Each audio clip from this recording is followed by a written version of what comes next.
Welcome to season 9 of a Vietnam podcast, sharing the stories of people connected to Vietnam. My name is Niall and Myke. I've been living in Vietnam since 2016 and hosting this podcast since 2019. I wanted to know more about the people that are connected to Vietnam, Vietnamese and foreigners, in Vietnam or around the world, and then share their story. My guest today is the CEO at OMG Talent Group. He has been operating businesses in Vietnam for nearly 30 years and was previously the media director at Saatchi & Saatchi. He's an owner and partner of several local companies covering marketing, events, sport, community, education, commercial property, and digital transformation. I think that's every industry in Vietnam covered. Now, today we're going to talk about the rise of the young, educated overseas Vietnamese that are returning and making Vietnam their home, and his 2 new startups he launched this year, the Bao Project featuring the VQ Chronicles and OMG Talent Management Group. My guest today is Myke Nguyen. Thank you very much for joining us. Thank you for having me, Neil. Now, that is a long list of industries to be involved in. What industries have you not been involved in? It's hard to say because being here long of the 30 years, I have my hand almost in all the key industry. I learned that from different industry and learn from the different so that I'm not one-dimensional. And that from import-export to F&B to community centers to sports, I just basically try to gain as much knowledge as I can and then be able to, when I network, to meet people and able to not just hold a conversation, but to really understand their business. And they see, hey, this guy really knows the industry. I can barely keep up with managing 2 podcasts, comedy shows, and teaching. I can't even fathom how you can have the time and the brain power for all of that.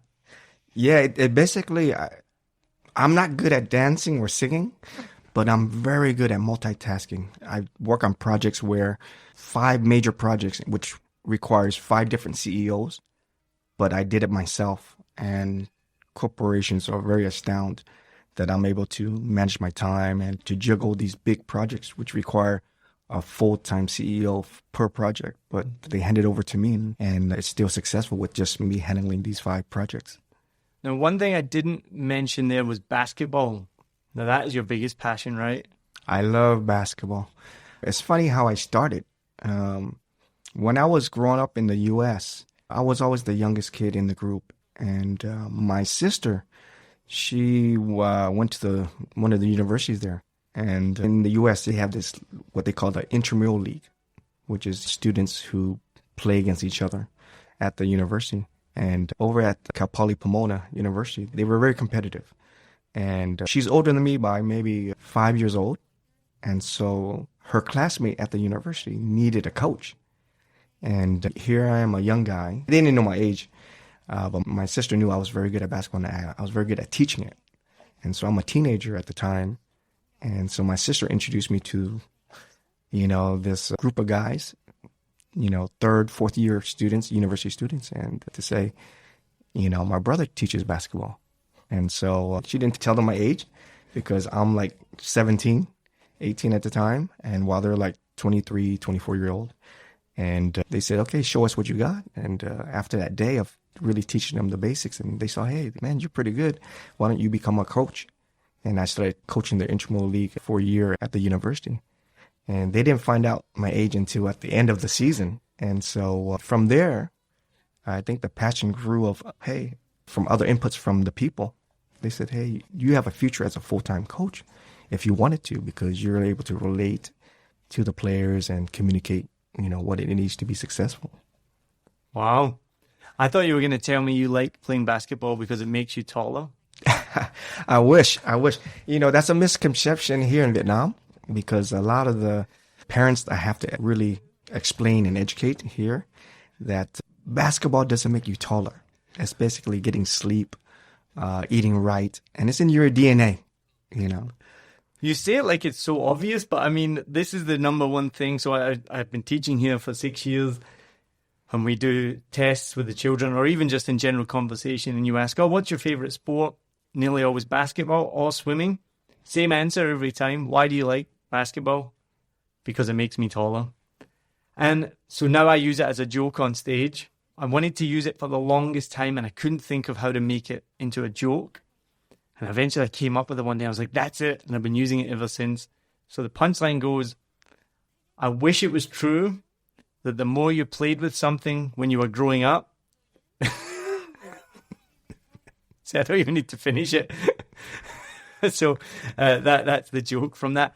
But so a few months ago, I Googled it, and there is some evidence that playing basketball growing up makes you taller.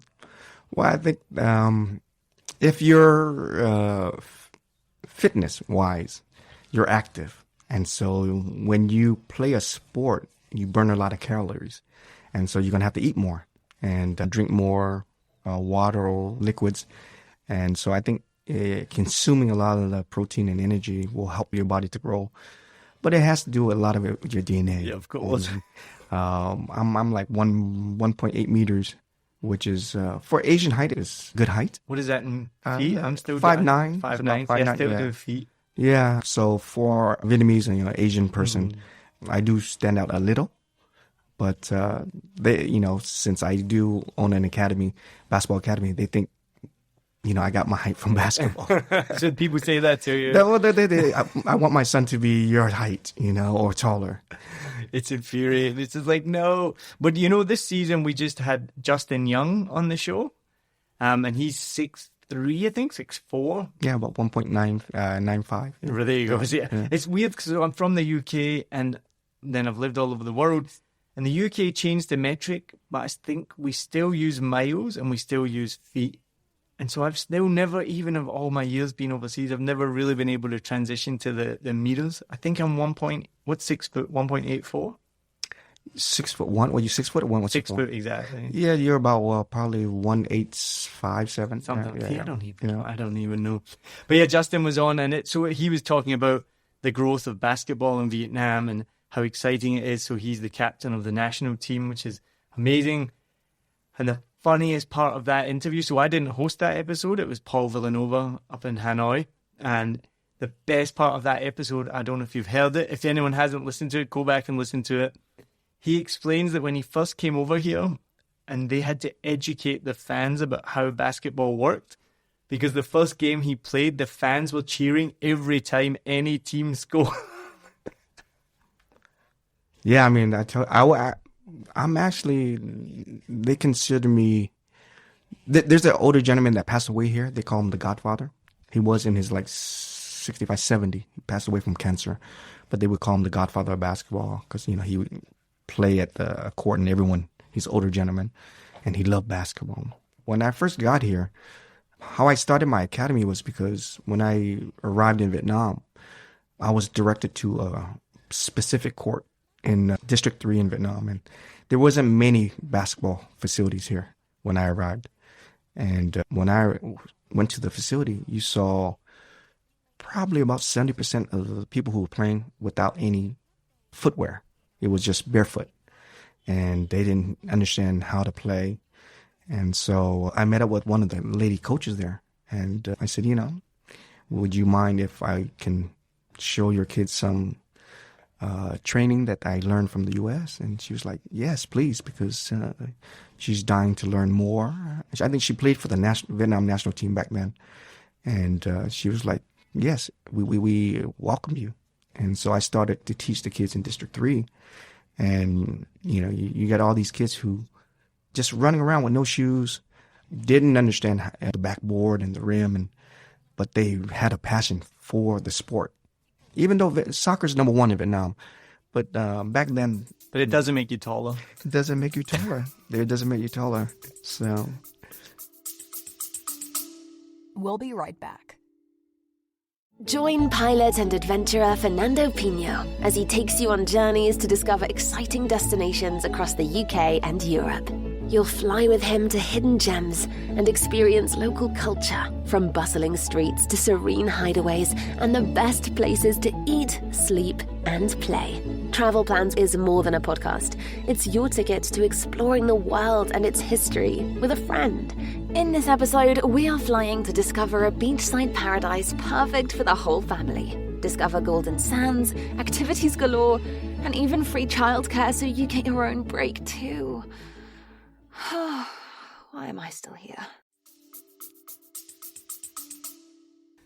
So then tell me, you were teaching the university students basketball as a teenager. What next? Then I went to a local junior college in the U.S. because I have 7 brothers and sisters. All my brothers and sisters went to a prestigious school, but I saw that they were in debt. And I did not want to put my parents into debt because we grew up very poor. And so I decided, you know what, I'm just going to go to the local junior college and look for the grants and scholarships or whatever money that I can find from the government to help subsidize the education. And so I went to Mount San Antonio Junior College, and everything was paid for. So I found grants, worked 3 jobs on campus, and continued to try to hone my basketball skills. Back then, I was considered very good. There were friends of mine who actually, Asian players in the U.S. 35 years ago, didn't get the proper respect because it wasn't an Asian sport. And a lot of my friends, they were all what they call all league. They won a lot of prestigious league awards, but they weren't ever offered a scholarship. And so I saw myself, I know that I wasn't going to turn pro because back then there's no opportunity like they have now for kids here in Vietnam. And so I said, well, maybe there's an opportunity in coaching, not as playing, but maybe coaching. And so after graduating from the local junior college, I was given the opportunity to become part of a missionary team to come to Vietnam and try to set up a free clinic hospital here. And that's how I landed in Vietnam. And then I started to pass on the knowledge of basketball to my people here in Vietnam. And when I started teaching in the District 3, I saw that the impact I was making with the community. And a lot of the parents came up to me and said, hey, where's your academy? You know, where can I sign up? Because I was doing this all for free. And I said, well, I'm just giving my own time. I'm not really doing this for money. And they were like, no, you should do this for money because you're very good at it. You're a pro. And that's where, after a while, a lot of parents just said, hey, look, we'll support you. If you set it up, we'll start to sign up. It took me maybe 2 or 3 more years afterwards to really get it going because I was working full time. But after convincing from the parents, I set it up, my academy. It's been 12 years now for the academy. So we're going strong and growing every day. So what age were you? So it was 12 years ago when you came back. The academy is 12 years old. Right, okay. But I came back in 94. So I didn't do the academy right away. It was basically getting my foot wet into the country, understanding about the culture, learning about my people, and then understanding the language. When I first came to Vietnam, I didn't speak Vietnamese. At home, I understood Vietnamese. My parents spoke to me in Vietnamese. I replied back in English. Oh, wow. Yeah. And so my older brothers and sisters, they're fluent, but it's me and my younger brothers and sisters. We understand. We've been around their culture in the U.S., but we didn't use, even though our friends were Vietnamese, we spoke English to each other. So tell me a bit about your family background then. Whereabouts in the U.S. were you based? How did you end up there? Yeah, so only recently I started to dig into my family's background because I know that with the war that my parents didn't want to talk about it, and my brothers and sisters really didn't share anything about that. What I learned mostly was from the U.S. educational system, and it was mostly negative from the U.S. I was about to say that would have been accurate then. Correct. And very one-sided. Yeah, so I remember when I was in high school, just being in the classroom, and the other kids would just look and stare and felt like I was the enemy because it was taught like the U.S., it was our fault, and the U.S. were winners, and Vietnamese are the one who got a lot of people killed and such during the war. So I really didn't know how I ended up in the U.S. I never asked. Mm-hmm. And it's only recently where a lot of my friends said, hey, Myke, you should share your story because you have something that maybe it can relate to a lot of people. And so I started to, call my brothers and sisters and ask them, would it be all right for you to talk about it? And so they clearly remembered. What is the like age range of your brothers and sisters and yourself included? Yeah, so I'm 49. I have two younger that are maybe 6 and 7 years old younger than me. My oldest brother is 3 years older, and then another older brother and two other sisters that are maybe 12-year age gap. And so when they left Vietnam, they were teenagers. I left when I was about maybe 2.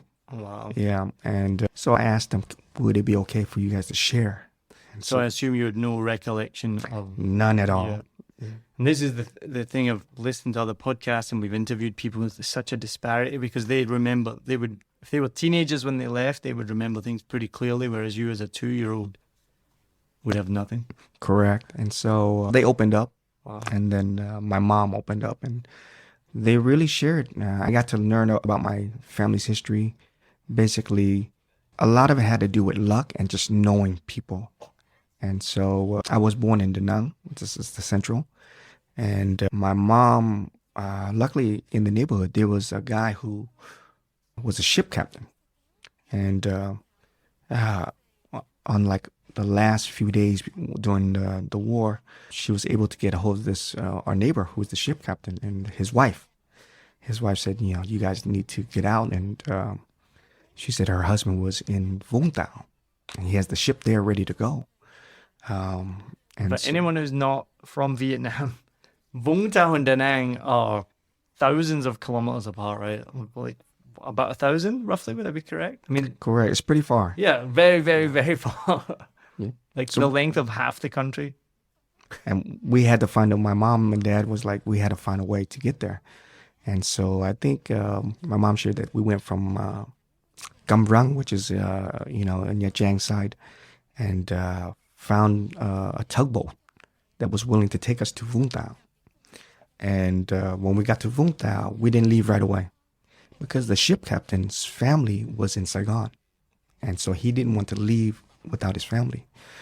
But during this time, a lot of people who wanted to get on the ship basically gathered all their possession and said, look at, for you to go into Saigon, you probably won't be able to come back because the war is going on. And this was before the fall of Saigon. This is right before the fall of Saigon, and a few months right before the fall. And so everyone who was going to get on the ship took out whatever, whether it's like gold necklace or whatever valuable possession, gave it to him so that he can give it to his family. So he's leaving behind the valuables. He's sacrificing himself because he doesn't know once he leaves the strip if he's going to ever come back. And so he's going to take care of his family to make sure that, okay, if I'm going, I know that my family's going to be okay with all these, hopefully, the valuable that was going to be given. And so the people gathered their valuables, gave it to him. He was able to have someone give the valuables to his wife and the family in Saigon. And then on the day of the independence of Vietnam, the 30th of April, that's when word came out that Vietnam was liberated. And so we were there for like 2 or 3 months. And then in Vũng Tàu. In Vũng Tàu waiting. Yeah. No one was leaving yet because they wanted to see what's going on.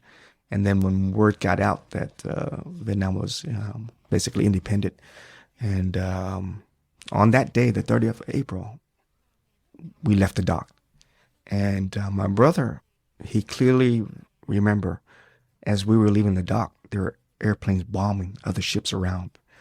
And he said that the ship that we were on, maybe 20 meters away, the ship that was near us was just bombarded and exploded right before us. And so there were a couple ships that didn't make it. And we were very lucky that we made it out of the dock. Went to the Philippines to get, stop over the Philippines to get filled up the tanker. And then from Philippines to Guam. Stayed in Guam on Army base. And that's where my brother and sister started to pick up English because we stayed there for a few months on an Army base refugee camp, I guess. And we were sponsored by a soldier named Myke. And we were very lucky. So in the U.S. during this time, a lot of people in the U.S., they saw on TV about people being displaced, and that there needs to be, anyone wants a sponsor. And a soldier named we call him Uncle Myke. He's since has passed away. You got to meet him? My family did. So he saw that, people on TV was calling for sponsors. And him and his friend, another soldier guy, sponsored our family from Guam to the U.S. Amazing. Well, just in the last episode that's just come out, Matt Tran talks about a similar story with his family, and it was the exact same. Their family was sponsored by a couple in Chicago, I think it was, from a refugee camp in Hong Kong, but they never got to meet them, or he didn't anyway. And yeah, he said, if I could ever meet them in person, I would be eternally grateful. So I actually wasn't aware of that fact until the last episode, that families could actually, or people could sponsor families to come over. Yeah, we were very lucky. Getting out of Vietnam had to do a lot with luck and God. My mom, my family is very Catholic, very religious family. And so a lot of God was looking after us through each journey, because even on the boat, a lot of people, there's some people that didn't make it. And, before we got on the boat, my mom basically got her, all her documentation was in the luggage. And a gentleman asked, hey, she's carrying me as a 2-year-old in her arms, and she's holding this luggage, and my brothers and sisters are going onto the boat. And a gentleman said, hey, why don't you let me hold it for you, and then when you go on, I'll give it to you. And all that our documentation was in that luggage. It wasn't anything valuable. And he basically stole it, took off, and when we, basically we ended up in Guam with nothing. No documentations, and just this clothes on our backs. And during the trip to Philippines and Guam, my mom said that a lot of families had to figure out how to survive with no food. And so there's some family that brought some rice. There's some family that brought whatever they had, clothing, whatever, and they learned to barter. So this family would have milk, and this family would have rice, so they would barter each other so that they all can survive. And then there's some people that didn't. And my brothers and sisters who are older clearly remembered that there were people that didn't make it. And, they still keep that in their memory, and feel so blessed that we did. I know that from my experience in this podcast, talking to people, that there can be a disconnect between Vietnamese people and then overseas Vietnamese. And part of that, and you can correct me here if I'm wrong, I'm just talking from the interviews, is that they perceive that if you're Vietnamese overseas coming back, you have lots of money, you should be sharing it. Maybe that you think you're better than people here and whatnot. I've never thought of this before. I'm interested to hear your thoughts. Do you think, so obviously the people who lived here in Vietnam and have lived through the war went through maybe horrible hardships, maybe not, depends on what the circumstances were.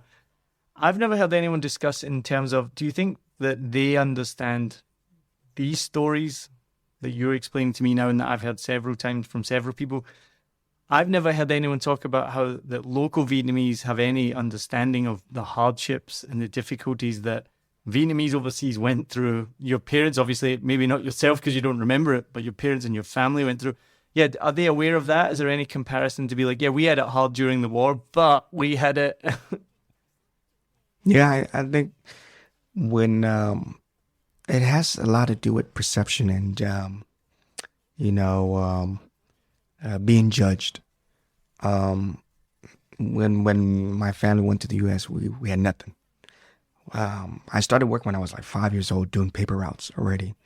I remember scrounging through trash cans and picking up soda cans, eating food from leftover, people discarding the food into the trash can and just eating that to be able to survive, because we didn't speak English, when we first arrived. Brother and sister, even though they were in the Guam refugee camp, just picked up a few words, and it didn't take a while until we started going to the educational system in the U.S. and to be able to speak English. But it was for our family at least, we had nothing, and we just learned to just not complain, just go out and try to take care of each other, and whether it's picking up cans for 2 cents and You're doing paper routes for 10 hours a day and not only getting paid like $5 a day. We were just grateful that we were alive and we're together as a family. And so when I first came to Vietnam, the perception was from previously overseas Vietnamese that came back, they flaunted their wealth. And the funny thing is, these people who came back, they weren't rich. They just pretended to be rich. So they'll come back with their gold chain and, showing off their wealth, gold rings. But they're basically saved for like 4 or 5 straight months or something, working at a nail salon or a garage. And they just saved, all this money for this one trip to come back. And they flaunted it.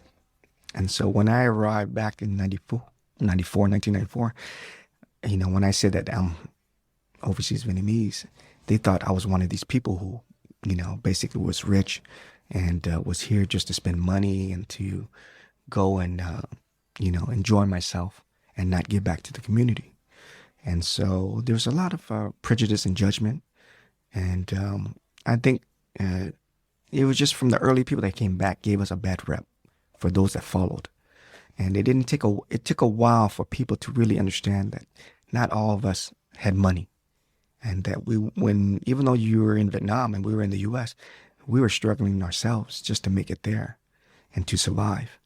And, a lot of locals here, some that didn't care to listen to that. But there's some that has a good heart. And when we told our story, they said, wow, I didn't know that. I didn't know that you had to go at least in the US, at least 10 to 20 years to become someone, to make yourself where you came and have a position. And they thought, oh, you went to the US, you made it already, and that you have a nice house. And it wasn't that way. And so I had to really talk to the friends that I had and just, really, they saw how I spend money. I wasn't throwing money around, and I was eating at the same restaurants, the street food they were eating outside. And, there wasn't anything when I showed them was in terms of monetary wealth, difference between me and them. And so I had to bring it up to them because they had the perception already, even though they don't know me. And I think right now, it's getting better. I think more locals are starting to understand that it's not easy as they think of us overseas Vietnamese. We're not all rich coming back with money and gold. A lot of us, we just want to come back, help our community, know where we came from, find out about our heritage, and to see if this is where in the future we want to make a life here. Well, seeing the growing wealth in Vietnam, and obviously you've seen it as well, and it blows me away every day. I mean, see the Porsches, the Mercedes. Last night, I saw a little MG car, like convertible, just cruising along Tao Dien. Everyone stopped to look at it. I'd never seen a car like that here. And I'm looking at it, and there's 2 young guys in there. Young, not maybe in like the 30s, maybe 40s, but young. And I'm like, this car must be worth $500,000 at least, especially with import tax and whatnot. And you see that on a daily basis. Now, obviously, this is in a wealthy neighborhood. You go to another neighborhood, you're not going to see it very often. But regardless, the wealth here is growing. That's without doubt. I think now, do you think that that's flipped now and that we're having Vietnamese overseas come back who've never been wealthy, like you said? They're coming back probably loaded with college debt, don't have a massive career or much money, and they're coming back and it's totally flipped. They're here and now maybe their cousins or their family, they're driving about in MGs with big apartments, and it's completely changed. Yeah, I mean, actually the locals here are much richer than us overseas Vietnamese. Same with the expats. There's a perception that if you're an expat, you're rich, and that's it. I think now everyone realizes that's not true at all. Yeah, I mean, I'll tell you a story. My sister, she had a neighbor that in the same block, they just bought a house with cash. And, the neighborhood that she lives in, these houses are $700,000 to, $2 million. And the neighbor was Vietnamese, and they paid in cash. And this is in the U.S.? This is in the U.S. And these are Vietnamese that just came over. they live here, and they came, bought a house, paid in cash, and my sister was astonished. She was like, "Wow, it's taken me so many years to save up and still owe the bank. In the U.S. they borrow them from the bank, and here's a Vietnamese family that just came over and paid in cash, and so even though Vietnam is still an agriculture country, 0.000% is still that it's not 1% of the rich. It's less than that. It's that 1% of wealthy people. They're based here in Saigon and Hanoi, and very wealthy. They're living large because a lot of them are my friends. You're talking about people who own a couple yachts and 50-room mansions and the MG cars and the Rolls Royces. And Rolls Royces, I mean, that's crazy to me. Even just seeing a Rolls Royce drive. In the UK, if someone had a Rolls Royce, they were like aristocratic. Like they had a driver, they lived in a country mansion. Rolls Royce is the Rolls Royce of cars. And here you see one driving about, you're like, wow. Yeah, I mean, that's why the overseas Vietnamese, we don't have that. No. And that's why we're like, man, you guys are living much better than us. Yeah. Don't think that we're coming here and driving Rolls Royces. We're taking Grab and driving up driving motorbikes. Yeah. Well, that's in my building. I see Porsches everywhere and all these. I've never seen an expat drive one of these cars. It's always a Vietnamese person, and then I'm on my bike. But I don't want to get away from the fact as well, like you mentioned, there is a small percentage. There is still massive inequality here. There are still very poor people. It's one of the juxtapositions of Vietnam where you could be in a cocktail bar or walking by the Park Hyatt, where I don't even know how much a room costs at the Park Hyatt, hundreds of dollars a night. $250 a night. $250 a night. And then outside there's going to be an old lady in her pajamas. Selling lottery. Yeah, selling lottery or picking up cans. And that to me always is like, that's what I think separates it a little bit from the West, where we have wealth and we have money, and there is disparity for sure.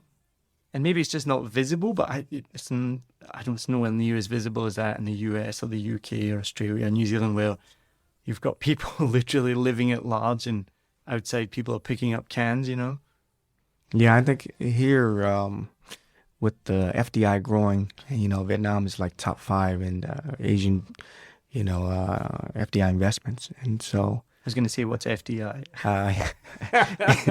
No, I know what it is. Sorry, just for the listeners, in case they don't know what it is, can you explain what FDI is? Yeah, it's basically a foreign direct investment. Right. So I knew that. Yes. Not the FBI, but the FDI.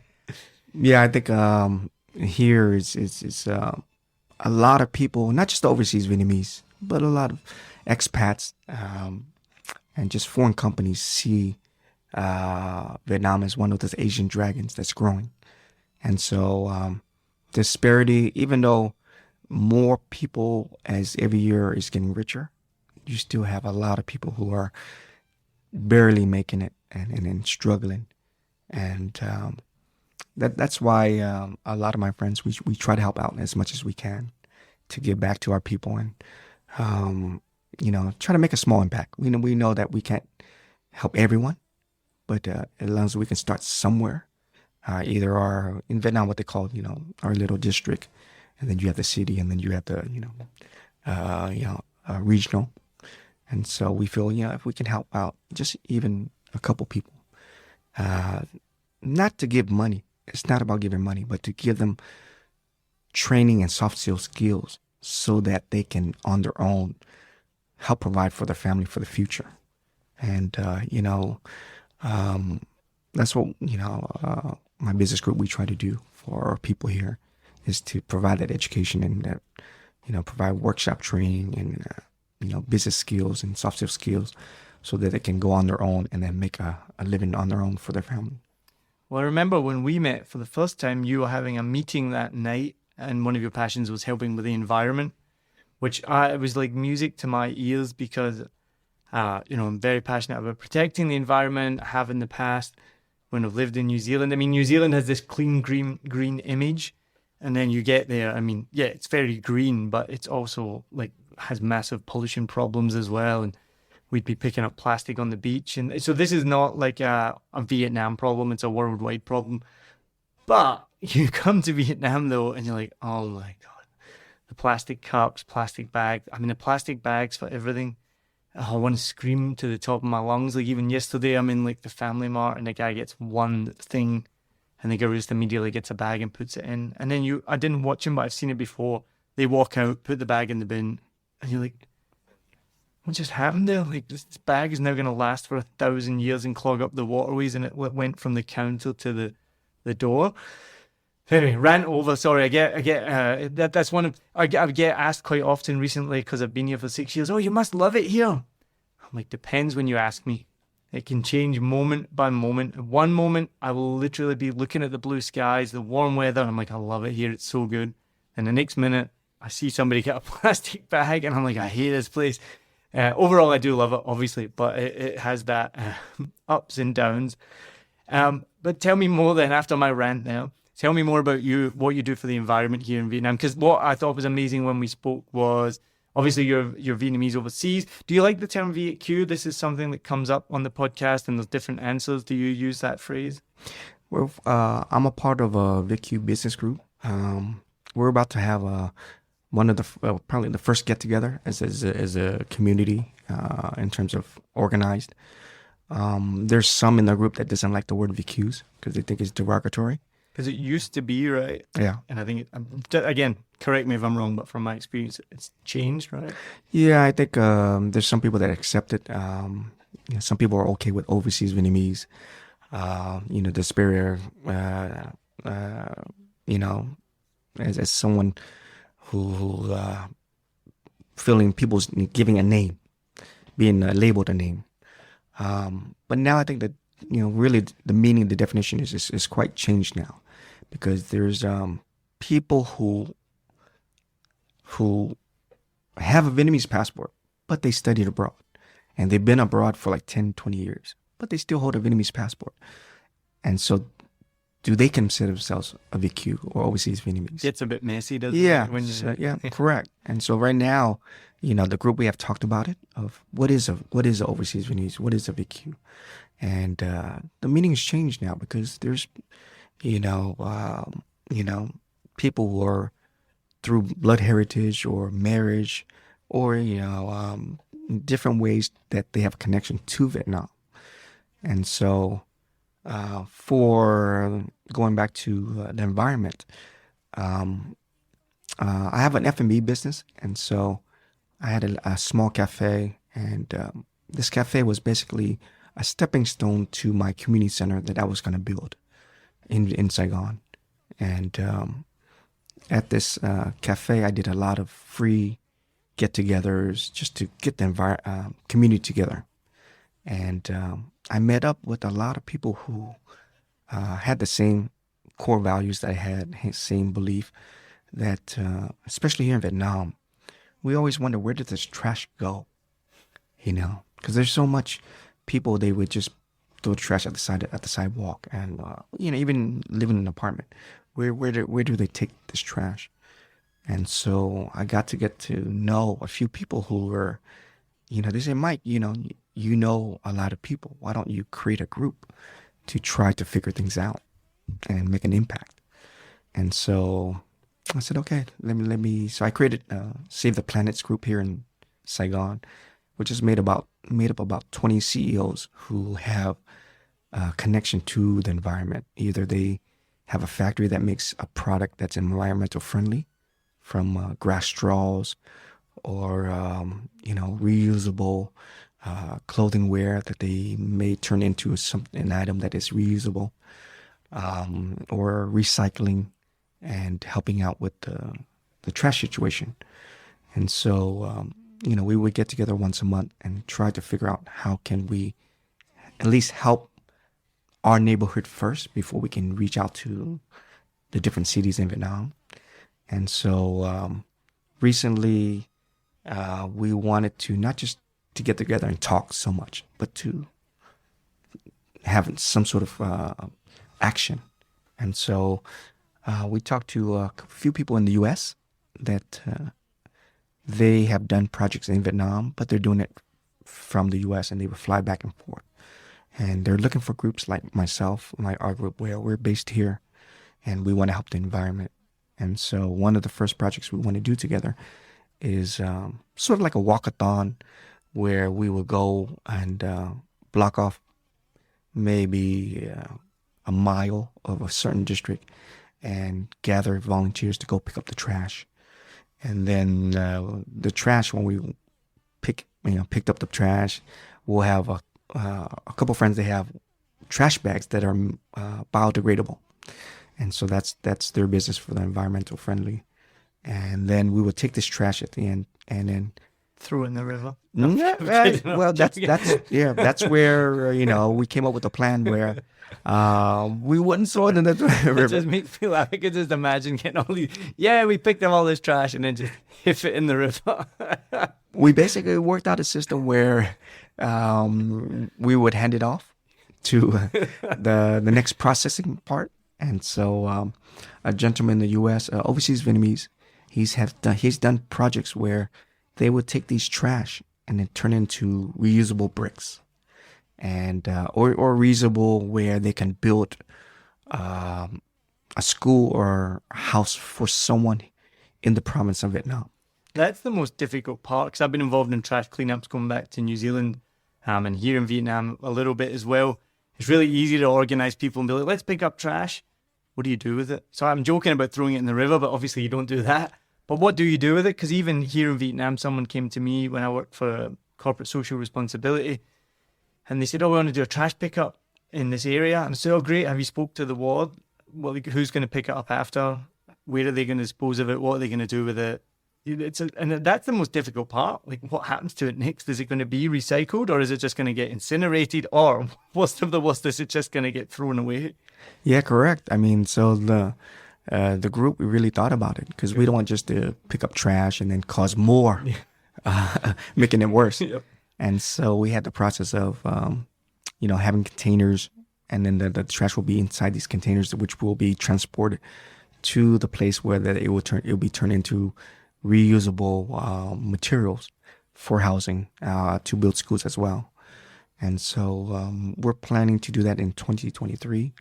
And a lot of it is educating the public, because it's great to organize something to help the environment, but then you don't want them the next day for them to go and buy a bottle of water and then just throw it away. That's not going to help. So it's about educating them to use less plastic, and then going to shopping or at grocery stores to bring your own bag. Material, but the bag that you bring, it's recyclable, that you can use it, and then you're not asking for the just like the gentleman that you said that would go to the supermarket and then he buys a drink and then they give him 3 bags. He leaves the door. I've seen people put a bag in a bag in a bag. Correct. It drives you crazy. Like, wait, did you just use 3 bags there for one item? And there again, the highs and lows of Vietnam. I see it in the young people. As a teacher, just seeing young people, they are so switched on about the environment. They're connected to the globe, the internet. They understand this. We teach it in school. They learn it in school. They do projects about the environment. So I think the young people, they're great. They're on board. The biggest problem is older people. I don't know what the age cutoff is. Like, I don't even mean like old, like 60s. I think even people in the 30s or 40s, some of the behavior, like the bags, accepting the bags, reusing it, drives you to despair. One time I was driving along and someone threw trash out the car window at a red traffic light. So I just picked it up and opened his door and put it back in. I don't know what I was thinking. I'm not normally that confrontational at all, but I was so angry that he just casually threw it out. I don't know. So I didn't open his door. His window was open, but I did pick it back up. I was on my bike and just threw it back in. I was like, what are you doing? So my question there is, though, can we educate the older generations or the older people? Because they're the hardest ones to get to, right? Because the kids are on board. The kids are getting taught about it from preschool. I think they understand the environmental problems. How are we going to change that behavior here in Vietnam? It's habit.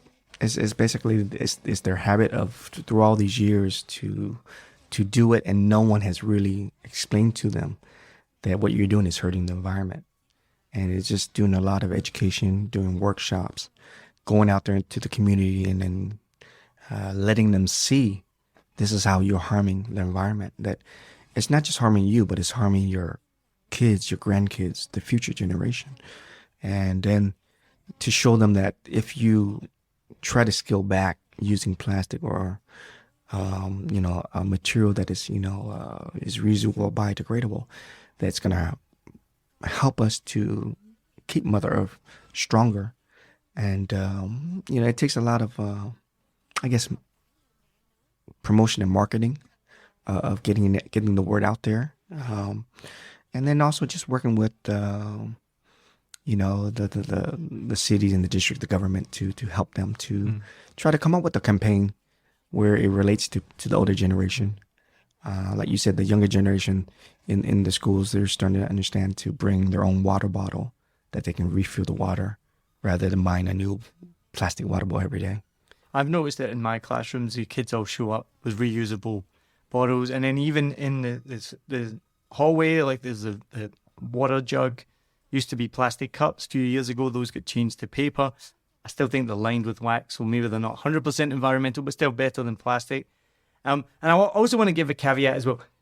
This is not a Vietnam problem, because I've been all over Southeast Asia. It is very much a Southeast Asia problem. China, I think, aren't much better either. But I've been to Indonesia. We were in this beautiful city. My wife will correct me when she hears this, because she always does. I think it was Kota Kinabalu. We were on this beautiful waterfront on the river, and literally just watching people finish their drink in a plastic cup and just throw it over the edge. And we were just watching, it's nearly in tears. We were going diving the next day, not far from that. And we're like, what are you doing? So I just want to give a caveat. It's not just Vietnam. It's a big problem.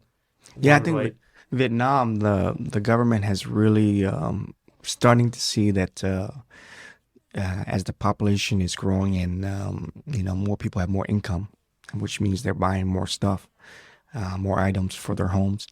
The government has put into a new regulation. I think within the next, all the manufacturing and corporations, they need to be go green within the next. I think it's 50 years now. I think it was 30, and they changed it to 50, and that they have to meet the standard. If not, then it's gonna be some hefty fines. And I think whether it's heavy taxes or whatever. But I think we're starting to slowly see stores and mom and pop shops not offering bags anymore, where they'll use recyclable cartons. So if you wanted to, when you buy something and you wanted to take it back to your home, you would have to go to that recyclable carton and use the recyclable carton, and or just carry it back yourself. And so they don't offer any more plastic bags. And so that's one way. It continues just education, Well, and just to go back to my original point, it was so inspiring when we first met, and then you were going to have this meeting, and to hear that I'm a bit jaded now. I'm not even as old as you, and I'm already jaded that I feel like we've missed the boat. So meeting people like yourself, and then meeting recently Denise Trung, who runs the Trash Hero, Ho Chi Minh City, kind of inspires me to be like, yes, because I think, before when I was younger, I thought you could make a difference. Now I feel like I can't. But it's good to know that other people still have that feeling, and it inspires me. Now let's go back. So you went to community college. Just quickly, so how did you end up Saatchi and Saatchi? That's such a big name. I know nothing about advertising, but everyone's heard of Saatchi and Saatchi. So how did you go to there, and then what made you decide to come back in 94? Yeah, so when I graduated, I was part of a church in the U.S., and so they was putting together a mission team to go and spread the word of God to Asia, and basically also help with charity in Vietnam. And so they selected, out of thousands of applications from universities, they selected 8 students. And so a lot of my friends, I'm new to the church still, but I had a deep passion to help, the community, and also to help my people here in Vietnam, even though I never have been to the country. Oh, never before? Never. This is my first time outside. I've been to Mexico, which is right near the border of the U.S., but outside of Mexico, I haven't been out to another country. And so I was very privileged and honored to be selected. I was the youngest to be selected from the 8 out of thousands of applications. And so they prepared us, sent it to Japan, the Philippines, and then we ended up in Vietnam. And so even though they covered our flights and fare, certain parts of we basically sold everything to come to Vietnam, all of our possessions. So we ended up only with just like 1 or 2 bags and no money here. And so we had to find work. And I started off, again, God looking after me. Someone was overheard me talking at a restaurant that, hey, I need to find a job. And this young lady said, hey, I don't know who you are, but my newspaper, my publishing house is looking for a salesperson that can speak English, and you sound like you speak English very well. And so I got it started off with the Ringe Group, which is a Swiss publishing house. And they take care of a few published titles here, like New Fashion Magazine. I think they're handling Elle right now, and Tabao de Vietnam. So I started off there as sales. So just selling ads. Didn't know anything about the business, even though I studied marketing and advertising in the U.S. It's much different what you learn in the universities to actually applying it. And so, I found out I'm pretty good at sales. So I sold ads the first 2 years, just, going out and meeting customers and basically putting ads into the magazine. And so through that connection to 2 years, I met with different agencies, ad agencies, research companies, and it's a network when it comes to advertising and marketing. And so I was suggested, Saatchi & Saatchi is interested, in your skills. And so I started off as a media executive first, just learning about media in Vietnam and, how the TV, print, and outdoor and radio works. And so worked my way up. So after a few years, became media manager and media director, and was very honored. My former boss, she's actually, I think, still the head of publicists here in Vietnam, and she gave me the opportunity to grow and, be myself, but also teach me about the business. And from there, after a few years in media, went into the research business to learn the other side. Now, there's not many people that do that. Either you're on the brand side, agency side, or the research side. So I basically have covered almost all my bases. I've been to the agency side, brand side, research side, and the media side, which is like the 4 main industries. And so there's not many people that has experience in all 4. So I wanted to cover all my bases for down the line if I had another opportunity.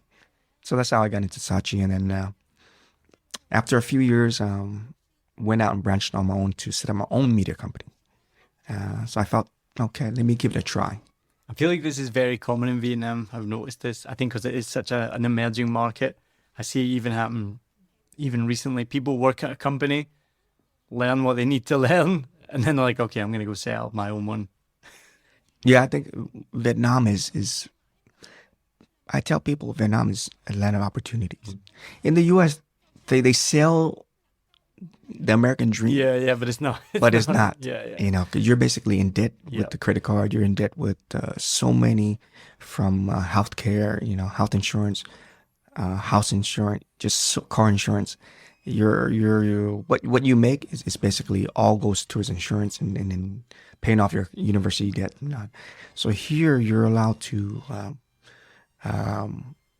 create your own opportunity and also fail and then be able to start again. Which it used to be like that in America, right? That's what the American dream was. I think that's why a lot of Americans come here and Europeans, and we come here and we're like, wow, this is what life should be like. I'm going to add a caveat again. Anyone who says that, myself included, we're not locals. We don't have the same pressures. We don't have the same cultural pressures. We don't have the same family pressures. So that is a very insular opinion I'm giving. I know that not every Vietnamese, we've already talked about lots of Vietnamese people are very poor, don't have those opportunities. So I don't want people listening to think that I'm saying that everyone can come here and just do anything. But there are more opportunities for those who can seek them, right? Correct. I have friends who came here with only, let's say, $5,000, basically their life savings in the U.S., and now they're millionaires here. I had friends who came here with $500,000, and they ended up broke. Their business turned sour, and they had to go back to U.S. with nothing.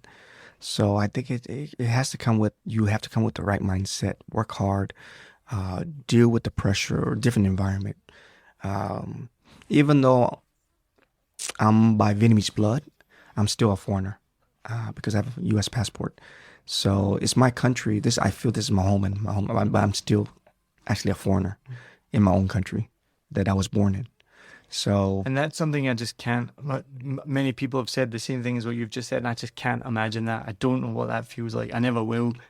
To be in your own country but feel like a foreigner, that to me is mind blowing, and yeah, it must be difficult, challenging, amazing. I'm sure everything in between.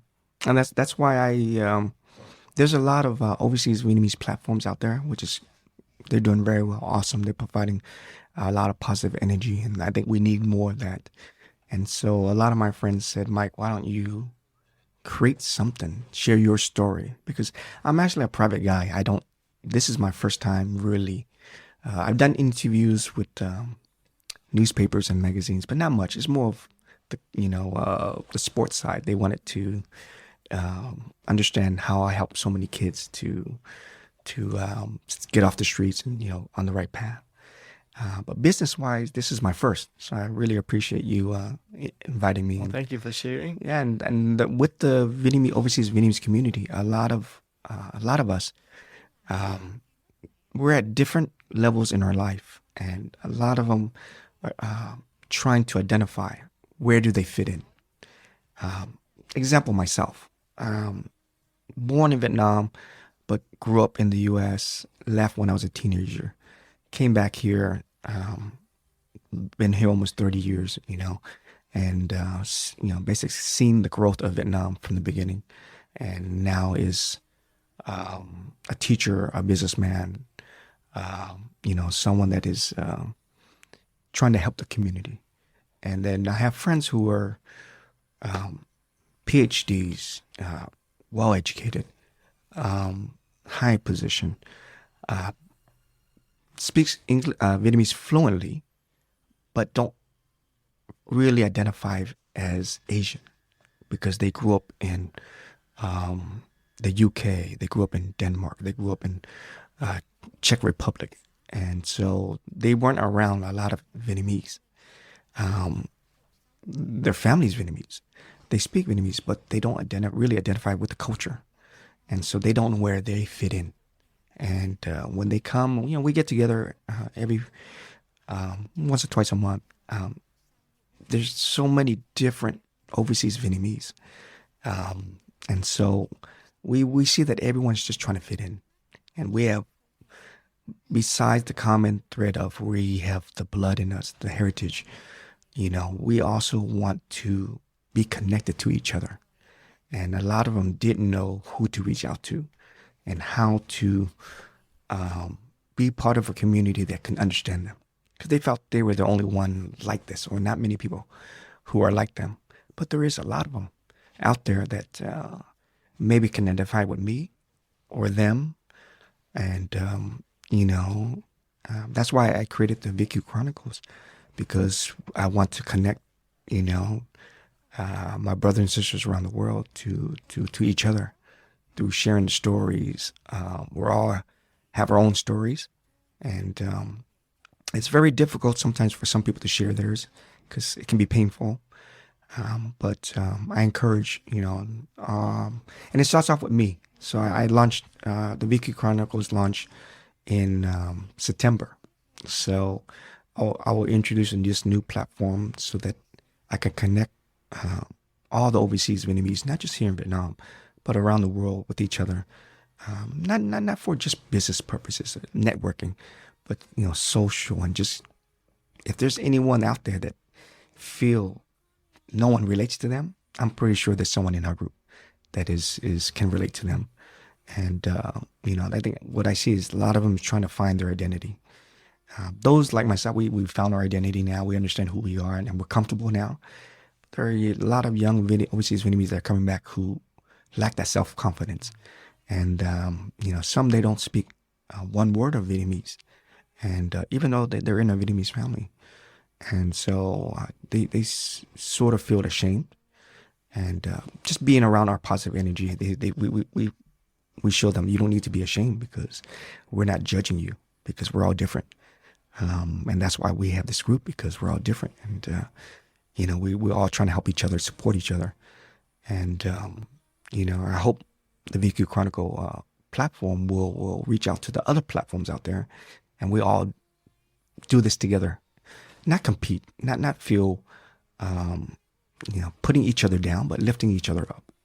Well, I think this is I don't want to overstate it and say a moment in history, but I think this is a special moment right now. And I've discussed this before with Tracy Nguyen Mang. I don't know, have you ever come across the Vietnamese Boat People podcast? And the host of that, and I bring this up nearly every episode. Tracy Nguyen Mang, amazing person, very similar story to lots of Vietnamese. And we talked about it with her, but I've also interviewed Vietnamese overseas people from Switzerland, from the UK, from the US, another country that I forget right now. To me, I find it fascinating, as I mentioned to you, and I've mentioned it before on the show. This is brand new to me. I'm brought up in a white town, white city, white parents, everyone's white, brought up in Scotland, very homogenous. That's all I know. And then meeting people like yourself who don't even know, like, it's not like you're from Vietnam. So you're like, I'm Vietnamese, I'm born in Vietnam, everyone's Vietnamese, I know I'm Vietnamese. You're like, well, to me, it's fascinating because it's such a mindfuck. Like, I just can't imagine that perception. But what we talked about with Tracy, and I've talked about with several other guests, as I feel like now, because we are past that post-1975 boat people, economic refugees, now we're at the education wave of immigration where people are traveling the world. We're now seeing an amazing output from young Vietnamese overseas, whether it's Sarah Nguyen in Brooklyn, who's making coffee. I don't know if you've heard of her. She's importing Vietnamese Wing Coffee. Yeah. Wing Coffee Supply. So I've had her on the show as well. There's what's the girl that was in Star Wars? I forget her name. Is it Rosie Tran? Yes, Rosie. Yeah, Rosie Tran. Then there's the artist, the designer as well, Kong Tree. Yeah, Nguyen Kong, I think. Yep. Kong Nguyen. Yeah. Kong Nguyen. You're going to say it all better than I can. But we're seeing all of this, and those are like on the big level, as in famous. But then there's also, you're talking about all these CEOs. We're talking about all these people coming back to Vietnam. Even Justin Young, coming back to play basketball. I feel like because we're past that post-1975, this is what I said to Tracy. Maybe we're just noticing it more, and maybe you as well, and Tracy felt the same, because we're looking at it, because I do it through the podcast, and she does it through her podcast, and you do it through everything you do. But I do think that we're getting to the stage now where Vietnamese people are going to be more recognized worldwide, because they're starting to come to the fore. And all these, look at the industries we just mentioned, like coffee, podcast, acting, designing. Some of the top people are all Vietnamese, and it's no longer... Have you ever seen the episode? It's that terrible comedian Kevin James where he eats pho for the first time. Yes. It's so cringe. He's like, oh my God, it's pho. Yeah. Amazing. And mate, it's just soup. Like, I don't even think pho's that good. It's like my least favorite Vietnamese food. So things like that where they're really cringe. And then I think back to King of the Hill. Have you seen the cartoon King of the Hill? He wasn't Vietnamese though. He was Cambodian or Laotian. Can you remember which one it was? One of those two. It wasn't Vietnamese though, right? But it was a similar trope, right? He Yes. was overseas Asian person living in America. I think that's now in the past, and we're now starting to see more recognition for Vietnamese overseas. Definitely. I mean, my friend Jenny Trang Le, she is involved with Myke, the movie, and did awesome here in Vietnam. And then she's in the U.S. now, and her movie is doing great in the U.S. and getting a lot of support from the Vietnamese community. Basically you have a Vietnamese cast, directors, just an ensemble of Vietnamese actors and actresses, and especially these young kids. Mind-blowing job, awesome, inspirational movie that I recommend. Not just Vietnamese around the world, but anyone that is about friendship and family and loyalty, to go see the movie. And, she has seen from the beginning with the Hollywood industry, we're starting to get recognized more the Asian culture, and now Vietnamese as well. You have a couple of Vietnamese actresses and actors that have gone into the Hollywood industry, and so I'm very proud to see my brothers and sisters finally getting recognized, and all the hard work that they put in to be now providing the young generation with a role model, someone that they can see, that's someone like me, same skin, same eyes, eating pho, and speaking the same language, and going through the same cultural upbringing. And I think right now, I continue to hope and pray that we continue to help our brothers and sisters to grow, whatever industry, not just movies.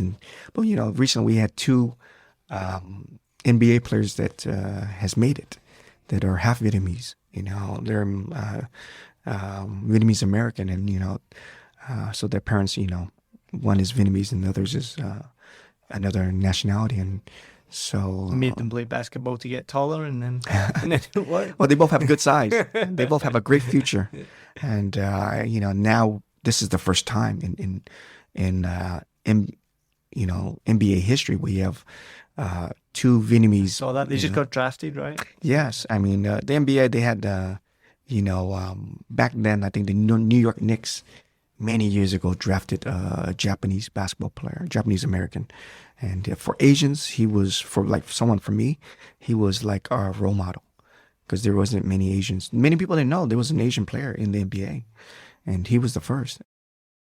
Well, look, tell us quickly, before we go into the final questions, I've thoroughly enjoyed this conversation. Before we go into that, tell us just quickly, what is the VQ Chronicles? And tell us quickly about your two new startups, BAO and OMG Talent Management. And then I'm gonna ask you the final question. So VQ Chronicles, BAO, and OMG. Yeah, the VQ Chronicles basically is to create a platform for, my brothers and sisters around the world to connect the overseas Vietnamese here, that's living here, with overseas Vietnamese that are abroad, and use our to be synergized, to use our networks to help each other, whether it's business, whether it's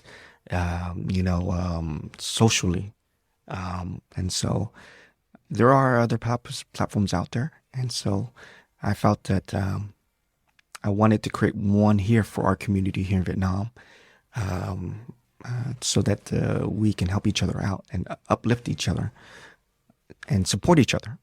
So there's a lot of us that are business people. There are a lot of us are teachers, educators, people that are in not just in high positions, but if we help each other out, I think we grow stronger together. And so that was born about because I'm around so many overseas Vietnamese here in Vietnam, and there's no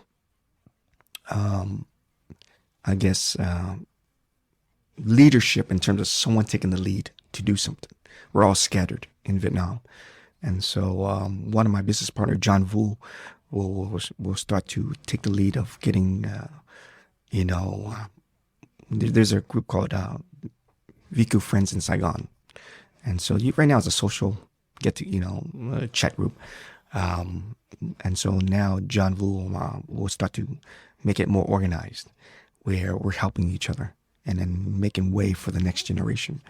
And so the VQ Chronicle is a platform to help share stories from all the overseas Vietnamese that is not just here, but it can be someone in Finland. You got the guys who developed their shoe from coffee grinds, Ren's original, and they have a great story to share, and not many people might know who they are, but it's from guys who are from Vietnam.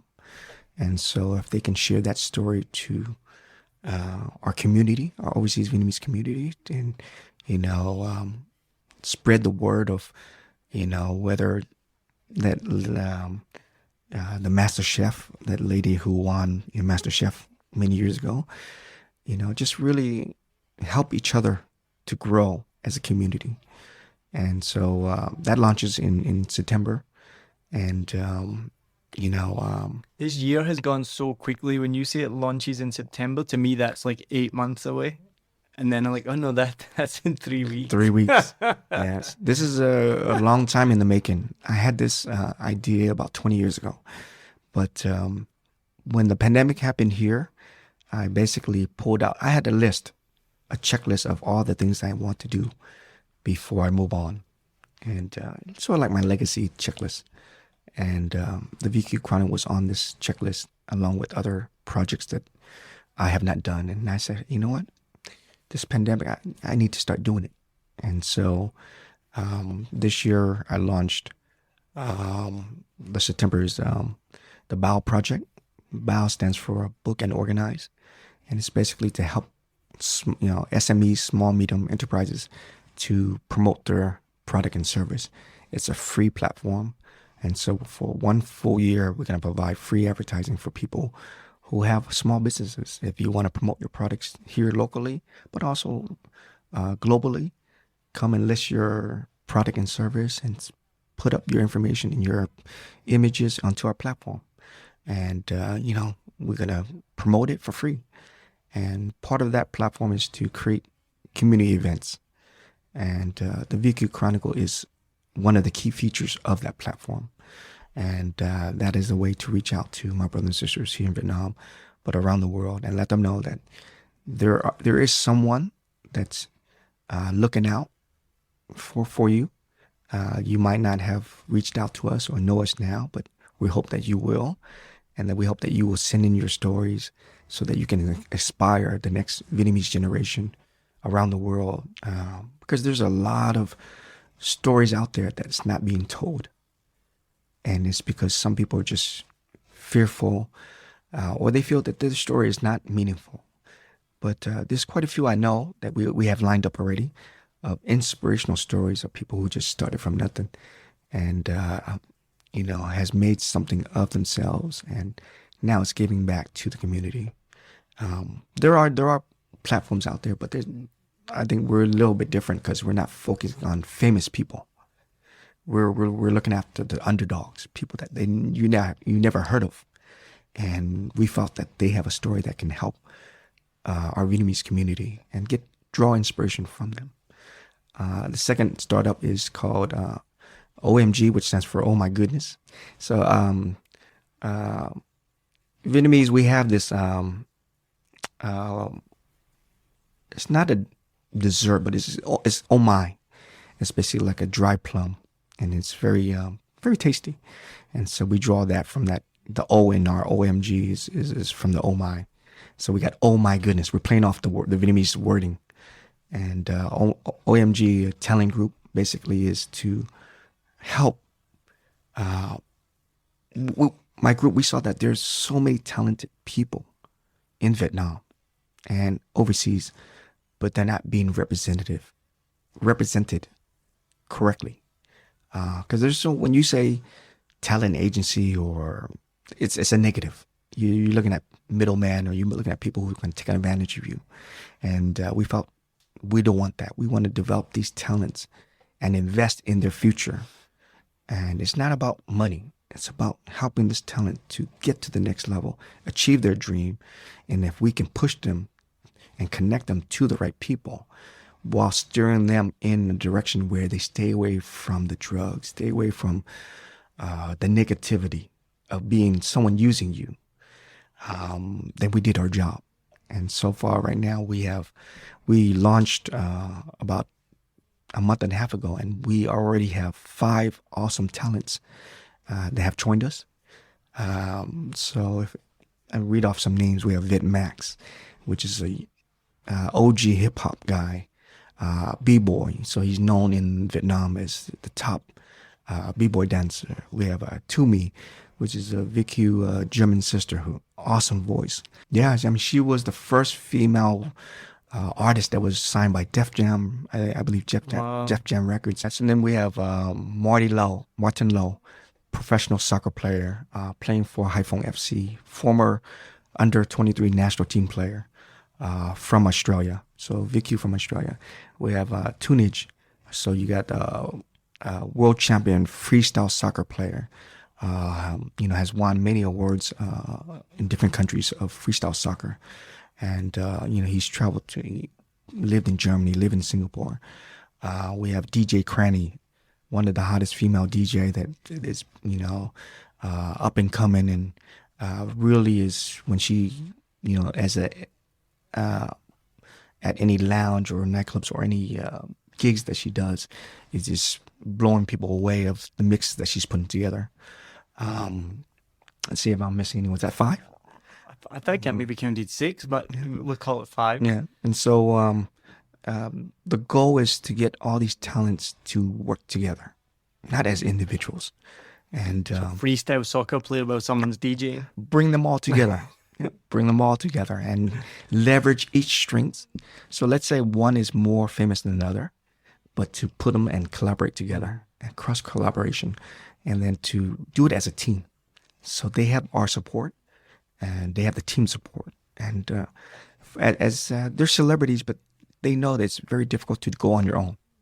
And it's very hard for them to trust people and to trust a company with their image and their copyright and the IP. And so with us, we're total of us 3, myself, Jason Mai, and John Vu, and we're all 3 VQ brothers from the U.S. And we have something that we feel we can give to the community.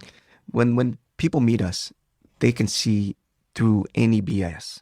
They know that we're straight, honest guys, and we've been here long enough that they know they can see through us if we're gonna give them BS. Yeah. And they know that we're here to protect their image and help them to grow their business, and to do it, get the community involved, because they've seen how much we have done community work and helping charities and helping the VQ community as well.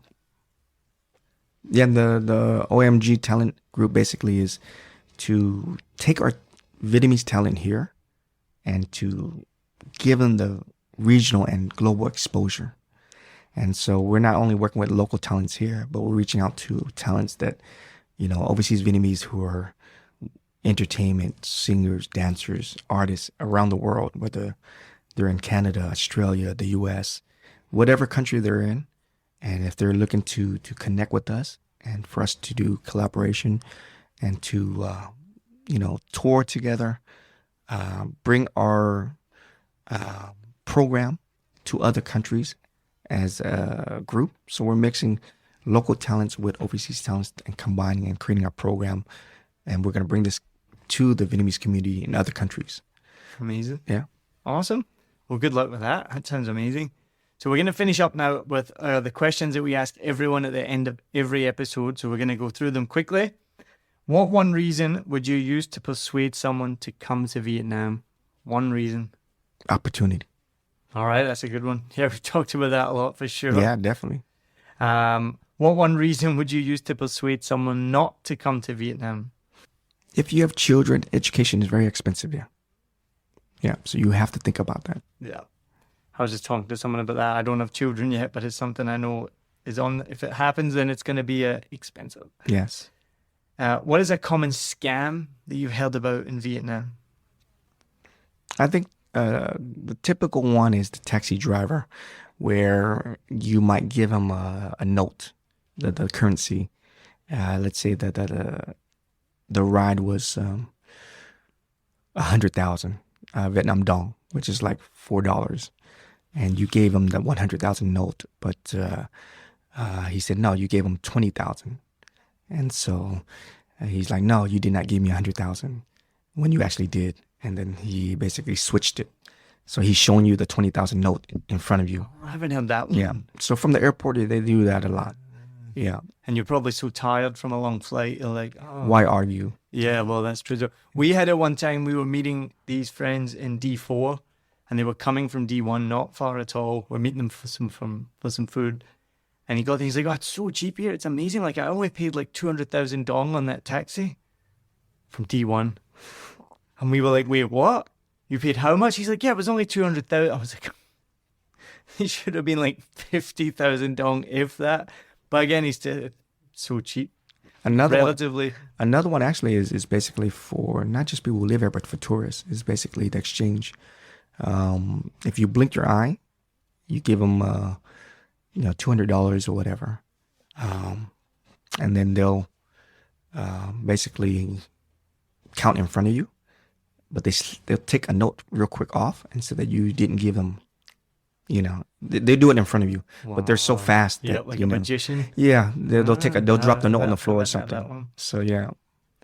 What's something you hear about Vietnam that's not true? There's a lot of people have a perception that we don't have 5-star hotels, that we don't have the proper facilities to host big events or conferences or expos when we actually do. So I see a lot of people who do business come here and they're shocked. They're like, wow, I didn't know you had a convention center. Oh, I didn't know you had a 5-star hotel that meets the same standard as, international standard. Yeah, that's a good one. Now, what question would you like to ask the next guest? Why did you stay as long as you stayed in Vietnam? All right, that's a good one. We're collecting these. We're going to ask them all later. And last question, if Vietnam was a person, how would you describe them? A young business person that just launched a startup. That's all of Vietnam. Yeah, that's very common here right now. So because there's so much opportunity. There's so much opportunity. And there's so many things that, can go right and so many things that can go wrong. And as a startup, you have to really do everything on your own. All right, awesome. Well, Myke, thank you so much. This has been amazing. I really enjoyed our conversation. Amazing to hear your story and share it. Thank you so much. I know it's different. I've had people on the show before say similar things. Like, I've only been in the newspaper where they're going to use 1 or 2 lines. And I do appreciate it. It's a big thing to come on and be able to share that story because it might not be something that you've done before. So thank you for sharing that with our listeners and with me. I really appreciate it. I'm sure everyone listening did as well. So anyone listening, make sure you check out OMG Talent Management, Bao. I'll put the links in the show notes. Is there anywhere else that people should follow you if they want to get in touch with you? I'm actually, people don't know I'm a businessman. My profile is professional basketball coach. So they know me as Vietnam Basketball Academy. They don't find out that I'm actually, doing a lot of businesses here until they actually meet me. And so they can find me usually as teaching a lot of kids the sport of basketball. So they can Vietnam Basketball Academy. Yeah, Vietnam Basketball Academy. So awesome. We'll put the link for that in the notes as well. Go check it out. All right, Myke, thank you very much. This has been awesome. Have an amazing day. Thank you, Neil, so much, and 7 million bikes to give me this opportunity to share my story. You're very welcome. Cheers. Thank you.